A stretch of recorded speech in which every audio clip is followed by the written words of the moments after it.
الحمدللہ وکفا والصلاۃ والسلام علی رسول اللہ اما بعد۔ رمضان المبارک کی راتوں میں ایک رات ایسی بھی ہے جو بالیقین بقیہ تمام راتوں کے مقابل شرف و مرتبے کے لحاظ سے بہت بلند و بالا ہے، اور یہ رات رفعت و عظمت والی رات کیوں نہ ہو کہ اللہ تبارک و تعالیٰ نے اس رات کو 1000 مہینوں سے افضل قرار فرمایا ہے، اور اس رات کو شب قدر سے تعبیر کیا جاتا ہے۔ یہ ایک ایسی رات ہے کہ جس کے بارے میں رحمت دو عالم صلی اللہ علیہ وسلم ارشاد فرماتے ہیں کہ جو شخص ایمان اور اخلاص کے ساتھ شب قدر میں عبادات کی ادائیگی کرے تو اس کے سابقہ گناہ معاف کر دیے جاتے ہیں۔ یعنی اللہ تبارک و تعالیٰ کی رضا و خوشنودی کے حصول کی غرض سے عبادات کی ادائیگی کرنا کہ جس میں اخلاص ہو، للہیت ہو، ریاکاری، بدنیتی، دکھلاوا مقصود نہ ہو، اور انسان اس شب میں عبادات کی ادائیگی کرے، نماز پڑھے، ذکر و اذکار کرے اور دیگر اعمال صالحہ اختیار کرے تو ایسے شخص کے سابقہ گناہ یعنی صغیرہ گناہ معاف کر دیے جاتے ہیں۔ یہ رات ہمیں کیوں عطا فرمائی گئی؟ شب قدر کے بارے میں سرکار دو عالم علیہ السلام ارشاد فرماتے ہیں کہ یہ مقدس رات اللہ تبارک و تعالی نے فقط میری امت کو عطا فرمائی ہے، سابقہ امتوں میں یہ شرف کسی اور کو حاصل نہیں ہوا۔ روایت میں ذکر ہے کہ جب سرکار دو عالم علیہ السلام کو سابقہ امتوں میں لوگوں کی طویل عمر کے بارے میں بیان کیا گیا تو رحمت دو عالم صلی اللہ علیہ وسلم نے اپنی امت کے لوگوں کی کم عمری کو ملاحظہ فرماتے ہوئے اللہ تبارک و تعالیٰ کے حضور یہ دعا فرمائی کہ اے میرے رب، میری امت کے لوگوں کی کم عمری کی وجہ سے ان کے تو نیک اعمال میں بھی کمی ہوگی۔ چنانچہ اللہ تبارک و تعالیٰ نے نبی کریم علیہ الصلوۃ والتسلیم کی اس دعا کو شرف قبولیت عطا فرماتے ہوئے شب قدر کا تحفہ عنایت فرمایا اور فرمایا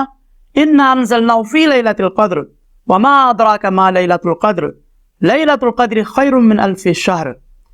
یعنی بے شک ہم نے اس قرآن کو شب قدر میں نازل کیا، تمہیں کیا معلوم کہ شب قدر کیا ہے؟ شب قدر 1000 مہینوں سے بہتر ہے۔ تو معلوم ہوا کہ سرکار دو عالم علیہ الصلوۃ والتسلیم کا یہ کرم ہے کہ رحمت دو عالم صلی اللہ علیہ وسلم کے امتی فقط اس ایک رات میں عبادات کی ادائیگی کرے تو ان کا ثواب پچھلی امتوں کے 1000 ماہ عبادت کرنے والوں سے بھی زیادہ اللہ تعالیٰ عطا فرماتا ہے۔ تو خوش قسمت ہے وہ لوگ کہ جو اس شب میں اللہ تعالیٰ کے حضور حاضر ہو کر شب بیداری کا اہتمام کرتے ہوئے نماز، تلاوت قرآن پاک، ذکر و اذکار اور دیگر اعمال صالحہ کا اہتمام کرتے ہیں اور اس شب کی رحمت و برکات سے مستفید ہوتے ہیں۔ لیکن محرومی ہے ایسے لوگوں کے لیے کہ جو اس شب کو تو پائے لیکن اس شب کی خیر و برکات سے محروم رہ جائے۔ سرکار دو عالم علیہ السلام ارشاد فرماتے ہیں کہ جو اس شب سے محروم رہا وہ بالکل ہی محروم رہا۔ آج ہم دنیاوی آسائش و انعامات کے حصول کی خاطر لاکھ جتن کرتے ہیں، ہم اپنی زندگی کا اکثر حصہ بلکہ ساری ہی زندگی ان مادی اشیاء کو حاصل کرنے میں گزار دیتے ہیں کہ جو دائمی نہیں، جو فنا ہو جانے والی ہے، جن کا ملنا یقینی بھی نہیں ہوتا، لیکن ہم اپنی زندگی کا اکثر حصہ ان مادی اشیاء کے حصول میں گزار دیتے ہیں، اور پھر ہوتا یہی ہے کہ زندگی وفا نہیں کر پاتی، پروانہ موت دہلیز پر آ جاتا ہے۔ اگر زندگی ساتھ دے بھی دے تو بھی یہ مادی اشیاء ہمارے ساتھ دائمی طور پر نہیں رہتی، بلکہ کبھی تو لاکھ کوشش کے باوجود ان کو حاصل کرنا ممکن بھی نہیں رہتا۔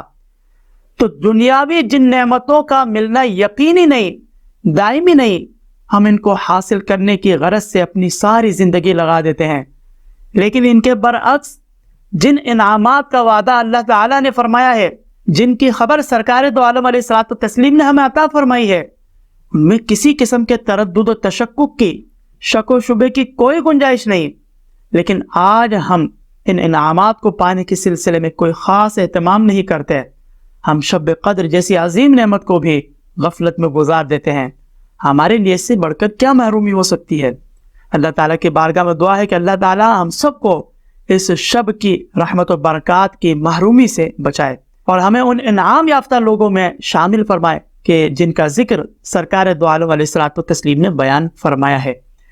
شب قدر کی تاریخ کے بارے میں علماء اسلام کے مختلف اقوال پائے جاتے ہیں۔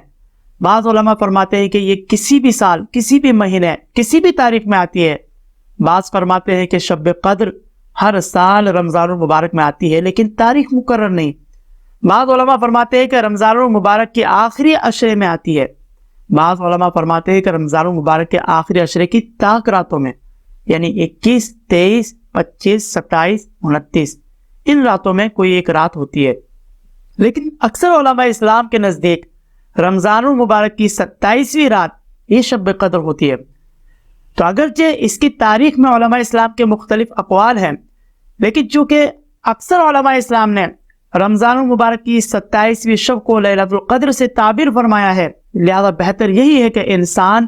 ان آخری طاق راتوں میں، رمضان المبارک کے آخری عشرے کی طاق راتوں میں، یعنی 21، 23، 25، 27 اور 29، ان راتوں میں قیام کرے، عبادات کی ادائیگی کرے۔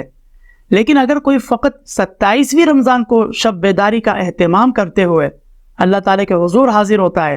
تو اللہ تعالیٰ کی رحمت سے قوی امید ہے کہ وہ اپنے بندوں کو اس رات کی رحمت و برکات سے ضرور نوازے گا۔